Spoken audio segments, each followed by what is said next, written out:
Doctor মাহাদি হাসান। এবছর residency পরীক্ষায় orthodontics বিভাগে বঙ্গবন্ধু শেখ মুজিব মেডিকেল বিশ্ববিদ্যালয়ে চান্স পেয়েছি। মহান আল্লাহর কাছে অসংখ্য কৃতজ্ঞতা, শুকরিয়া, যার রহমত আমি আমার স্বপ্ন পূরণে সার্থক হয়েছি। দ্বিতীয়ত এডুডেন্টকে অনেক বেশি ধন্যবাদ, যাদের জন্য হচ্ছে আমার এই স্বপ্ন পূরণ হয়েছে। The whole journey was impossible without the help of and the guidance of এডুডেন্ট।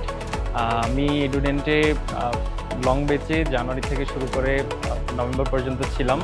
পুরো সময়টাতে তারা আমাকে বিভিন্ন ধরনের গাইডলাইন, পরীক্ষা সব কিছুতে হেল্প করেছে। জুনিয়রদের জন্য আমার একটা পরামর্শ হচ্ছে, যারা নিজেদের স্বপ্ন পূরণে আগ্রহী, এই রেসিডেন্সির এই লিস্টে তাদের নাম দেখতে চান, তারা অবশ্যই এডুডেন্টের সহযোগিতা নিতে পারেন। তাদের পরীক্ষা, লেকচার এবং কোয়েশ্চেন ব্যাংক সবগুলোই একদম মানসম্পন্ন। আমি বিশ্বাস করি এডুডেন্টে কোচিং প্লাস তাদের যেই কোয়েশ্চেন ব্যাংক, লেকচার যা আছে এগুলো ফলো করার পরে প্রিপারেশনের বাকি আর কিছু থাকবে না। আল্লাহ তাআলা সবার স্বপ্ন পূরণে সহযোগিতা হোক। এডুডেন্টকে ধন্যবাদ পাশে থাকার জন্য।